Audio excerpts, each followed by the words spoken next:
Welcome back to the program. Standing by with me is a young creative leader from Uganda, Mr. Cyrus Kawalya. You're very welcome to the program. Thank you, sir. Thank you. Now, you are taking a very innovative approach to empowerment across Uganda using film and using media production. Can you tell us how that started and how you're going about that initiative?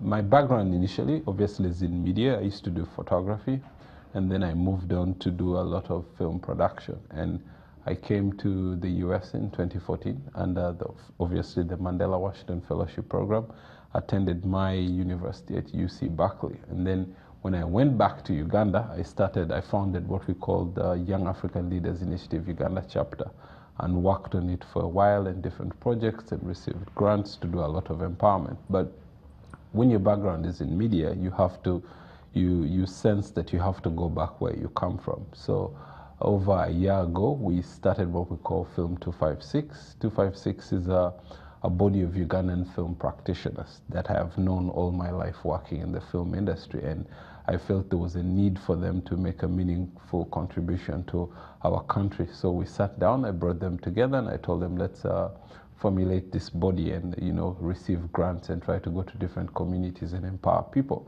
And it came up as a very interesting idea. Many people in our country in film had never thought of something like that it would be a form of giving back to different communities. So we received our first grant and we did our first project called Youth for Film. And it was focused on working with 4 central slum communities. And we went out for 2 weeks and we trained very many young people in the slums on how to create a movie. This includes, script writing, producing, editing, directing, acting. And the idea and the goal was to give it to them first as a tool that they could use to find employment, because it's the way I've also found most of my employment.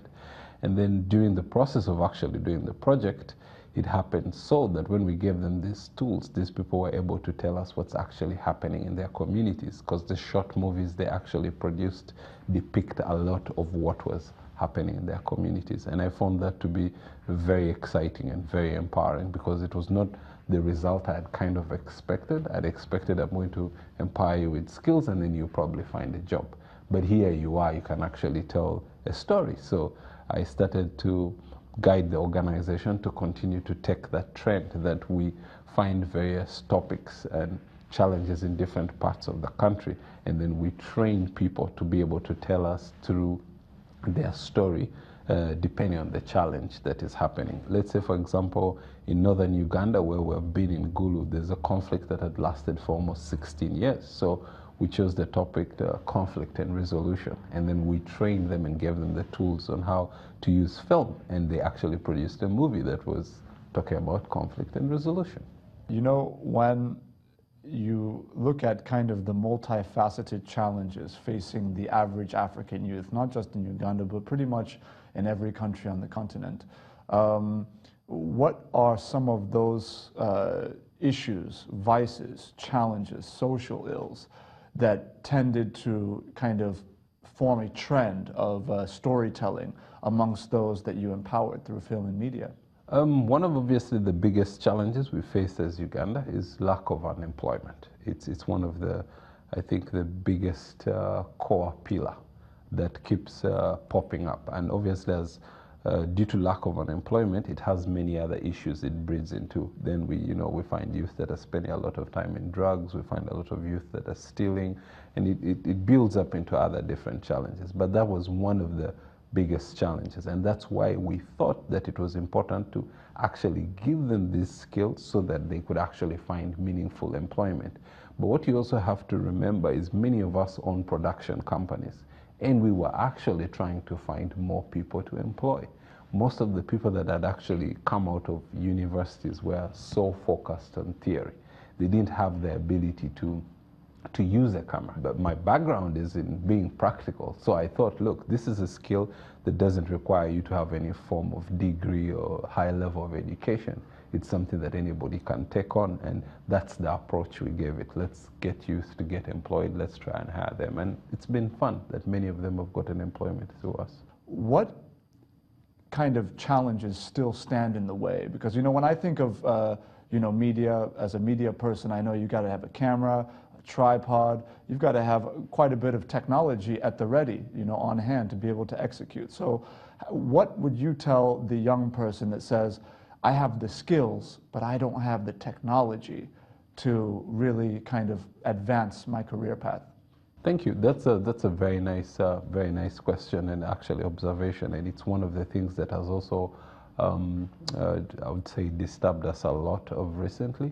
But what we've tried to do is that when we actually find young people that are actually dedicated and can prove that beyond the workshop, they'll call you, they'll come to the office, they'll ask you about this, they'll tell you about a gig they have. We try to find a way of actually providing at least one simple tool for them. But we're also looking into taking the advantages of technology that, you know, now there's various tools that we can use to produce. I've seen what the iPhone can do. I personally am not a fan of very, you know, super phones, but when I actually look at the pictures from iPhones, that's one of the things that actually tempts me to buy it, because it's a quick tool that I can pull out and take pictures without, you know, carrying my Canon out or my Nikon out. So one of the things we're trying to do is our next phase of training is going to be dependent on accessible technology, more tools that are easily accessible and actually how they can use them. But at the moment, we just try to solve the challenge by either helping them access a camera through our office. We are also trying to build our what would you call it, our equipment department, so that they can actually come and access this equipment. But they've got to be able to use it for something that actually can give them finance, or something that they can be able to tell their story that we can share with other people to actually support them. In Uganda, can there be a kind of a partnership between your firm and what you're doing in terms of giving people the practical skills to use the technology, and then those young people in Uganda who are creating the technology, those who are creating phones and creating cameras, etc.? Can there be a synergy there, do you think? Is that something that you would consider? We're looking for partnerships anywhere on the continent, even if it's amongst us as Africans, even if it means amongst us with the United States or the Europeans, as long as it can lead to some form of way of finding stability, so that many young people in Africa stay, you know, employed, stay dedicated to what they do, you know, try to make a meaningful contribution to their country. So I'm really open to that. I'm a very flexible person. Participating in the Mandela Washington Fellowship Program puts you at a place that you realize that we share very many similar challenges as African people. It has brought that possibility. Yet if I lived in Uganda before and never met somebody from Nigeria to speak to them to understand, then I would not realize that our problems are actually similar. And media is one of the most powerful tools in transformation. Great perspective. Mr. Cyrus, I want to thank you for coming on the program and sharing your insights today. Thank you too. Thank you for hosting me.